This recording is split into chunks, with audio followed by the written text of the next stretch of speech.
हमारी हिंदू संस्कृति ने किस तरह से प्रकृति को धर्म के साथ जोड़ा है, जिसका सबसे बड़ा दृष्टांत है हरियाली अमावस।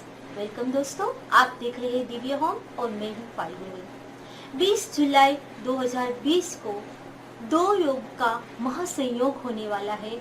एक है हरियाली अमावस और दूसरी है सोमवती अमावस। ये महासंयोग 20 साल बाद हो रहा है।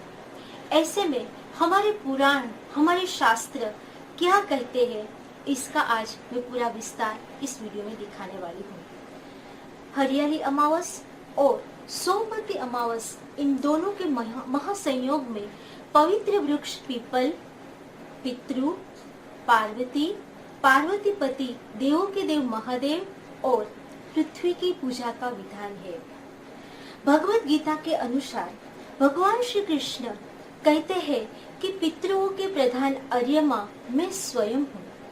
यानी कि इस दिन यदि कोई मीठे दूध मिलाकर, जल के साथ मिलाकर उस जल का अभिषेक पवित्र वृक्ष पीपल में करते हैं तो उनके पितृ प्रसन्न रहते हैं, वे उन पे मेहरबान रहते हैं और वे उन्हें सुख समृद्धि का आशीर्वाद देते हैं।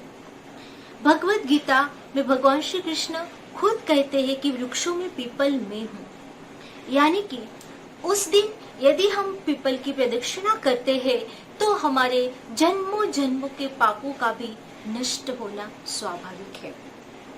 इसी दिन यदि हम तुलसी की पूजा करके गीता जी का 15वां अध्याय जो है पुरुषोत्तम योग, ऊर्ध्वमूल अधः शाखा अश्वत्थम प्राहुरव्ययम, इसका पूरा अध्याय तुलसी के सामने बोलते हैं तो इस अध्ययन से भगवान विष्णु भी हमारे ऊपर बहुत ही प्रसन्न रहते हैं। और तो और सोमवती अमावस तो वैसे भी देवों के देव महादेव का दिन है। तो शिव पुराण में लिखा है कि यदि कोई भी जातक सोमवती अमावस के दिन अज्ञानवश भी शिव मंत्रों का जाप कर लेता है या उनके मुंह में अज्ञानवश भी शिव के कोई भी मंत्र आते हैं तो उनका लाखों गुना उसको पुण्य मिलता है। और तो और यदि हम पीपल के वृक्ष के पास बैठ के शिव रुद्राभिषेक या महिम्न स्तोत्र या विष्णु सहस्त्र का पाठ करते हैं तो इस दिन इसका बहुत बड़ा लाखों गुना फल हमें प्राप्त होता है। गुजरात के कुछ प्रदेश में इसी हरियाली अमावस के दिन सौभाग्यवती स्त्रियां दिवासा का व्रत करके माँ पार्वती की पूजा करती है और अपने सुख सौभाग्य का आशीर्वाद लेती है।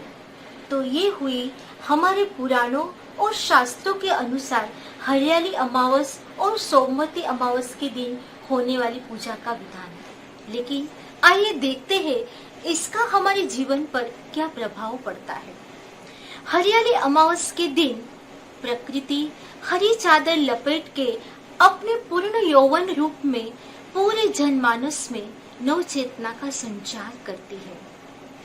प्रकृति यानी माँ पृथ्वी, यही माँ पृथ्वी है जो हमारे मानव जीवन के कल्याण के लिए जिन्होंने अपनी गोद से हजारों तरह के जीव जंतु, तृण, पेड़ पौधे आदि उत्पन्न किए और हमारा कल्याण किया।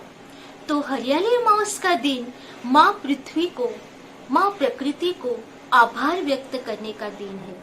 ये आभार व्यक्त हम कैसे करेंगे? वृक्षारोपण से।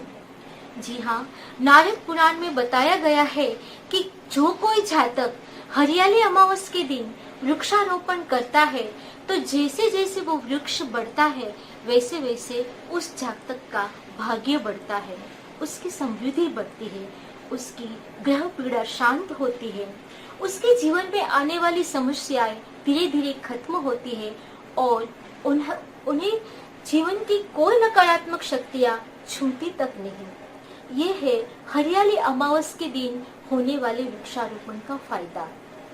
आप उस दिन अपनी राशि के अनुसार कोई भी वृक्ष लगा सकते हैं, लेकिन तुलसी, वट, अशोक, आंवला, बिल्व वृक्ष आदि पेड़ों को लगाने से हमें ज्यादा फायदा होगा और प्रकृति भी संपन्न होगी, और यही संपन्नता माँ पृथ्वी हमें वापस करेगी, जिससे हमारा जीवन और समृद्ध बनेगा। उत्तर भारत के कुछ क्षेत्र में इसी दिन किसान अपने एग्रीकल्चर जो टूल्स होते हैं, हल, हसिया, कुल्हाड़ी आदि की शस्त्र पूजा करते हैं, अपने अपने बैलों का श्रृंगार करते हैं और फिर बाद में खेत में जाके बीज को बोते हैं, ताकि उसका पूरा साल धन धान्य से समृद्ध रहे। हरियाली अमावस का इतना महत्व है कि इस दिन यदि हमने एक छोटा सा पौधा भी उगा लिया तो हमारे जीवन का कल्याण होना स्वाभाविक है। स्पेशली इस कोरोना काल में जहां प्रकृति अपना क्लीनिंग अभियान चला रही है, ऐसे में यदि हम प्रकृति को वृक्षारोपण करके संपन्नता भर देते हैं प्रकृति में, तो उसका फायदा हमें ही होने वाला है।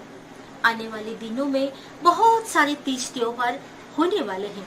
ऐसे में उस तीज त्योहारों में हिंदू धर्म हमें क्या संदेश देता है और प्रकृति के साथ रह के हम किस तरह से अपने मन की विकृति को नष्ट करते हैं, ये सब जानने के लिए देखते रहिए मेरी चैनल दिव्य होम। लाइक करें, शेयर करें, सब्सक्राइब करें। धन्यवाद।